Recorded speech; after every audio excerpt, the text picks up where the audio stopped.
All right, Math 1, looking at some factoring. So this will be the first time we've looked at some factoring.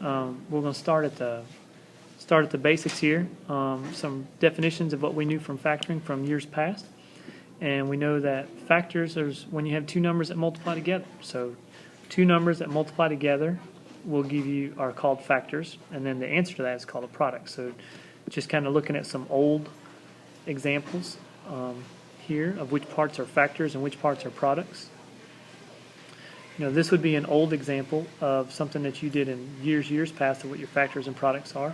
And now this is more in line with what we did last week. We were multiplying two things here to get a product. Okay. Now, we really don't use the word factor and product very often unless we're talking about our directions. Okay. But this type of work here and here, this was from last week. So here was a distributive property. So we're multiplying this monomial times this binomial. Well, the monomial is a factor, and the binomial is also a factor. And then our answer over here is what we call the product. Also, we've got a FOIL problem. So we've got a binomial times a binomial. Well, both of those binomials are what we call factors. And, of course, the answer is this trinomial. Of course, this is what we did last week.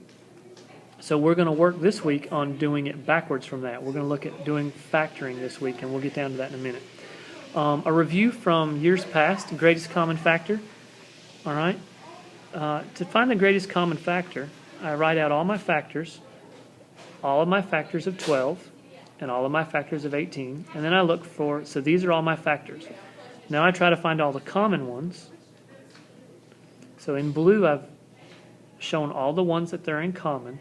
And now the greatest common factor is out of all the blue ones, which one is the greatest? Of course, it's the 6. So that's one way of doing greatest common factor. That's probably the most common way. That's the way you've done it. It's also one of those things that you totally do in your head. If you could have looked at 12 and 18 and told me that 6 was the biggest number that goes into both, then you can do the GCF in your head, and you don't even need to write it down. Okay? But sometimes it is important to write it down, and we'll be doing a lot of this over the next week or so. Another method that some people learned a couple years ago for GCF would be using our prime factors. This method, of course, was listing all our factors. Another method would be called doing our prime factors. So I'm going to make a factor tree of 12 and 18. So 2 times 6, and then 6 breaks down 2 times 3, and the 2 and the 2 and the 3 are all prime numbers. So if I do 2 times 2 times 3, that gives me 12. I do another factor tree for 18, and then I circle all the ones that they have in common. Well, each of them have a 2, each of them have a 3. So the 2 times the 3 gives me 6, just like over here. It doesn't matter which method you use, factor trees or listing the factors. As long as you can get it right, you're fine.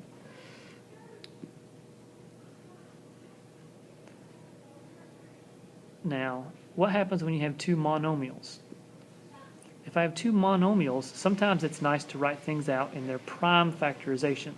So you can see for the 9, I wrote down 1 times 3 times 3. Now, you can do a factor tree to find that. Or if you just know it, you can write down all the prime factors for that. Factor tree is probably the easiest way. Okay, like we just did on number 12 with 12 and 18.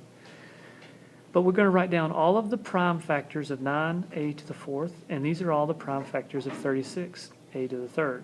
Now, I'm still looking for a common factor, so I'm going to circle everything they have in common. They each have 2 3s. They each have 3 a's. So the common factors are 3 times 3 times a times a times a, which of course is really 9a to the 3rd. So the GCF, the greatest common factor of these two monomials, is 9a to the 3rd. Try it again over here. Okay, here's my two prime factorizations for 4 and 6. You can see they each have a 2 in common. And there's my prime factorization for the variables. And you can see that they have 2 x's in common, and then they have 2 y's in common. So the GCF, 2x squared y. Now, our goal is to eventually not have to write all this stuff out. Eventually, we'd like to get to the point where we can see what they have in common without writing this out.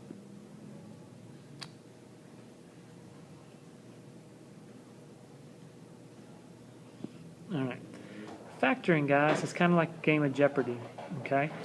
Factor, remember, are the two numbers that you're multiplying, okay? So what we're going to do is I'm going to give you the answer.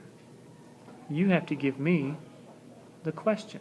What were the two numbers I multiplied in order to get that? So in order to do that, I'm going to factor the GCF first. So that's what we're going to do right here, factor the GCF. All right, so I'll slow down a little bit. Here's my prime factors for 5x squared. Here's my prime factor for 15x. I show which ones are in common. And 5x is my GCF. But now, remember, I want to create a multiplication problem. So what I do is I do parentheses, and then I start to put the leftovers in here. 5x times what would give me 5x squared?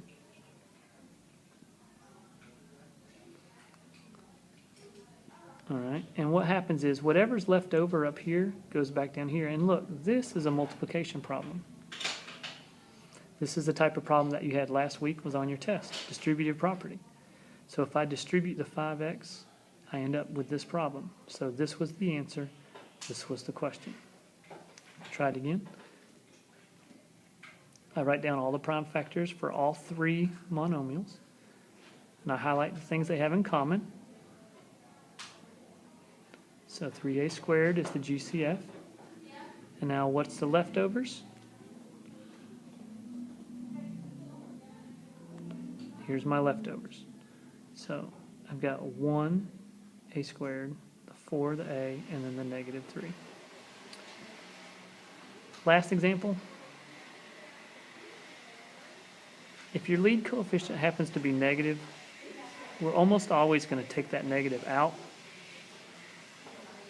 So notice what I did here. I said it was negative 1 times 2.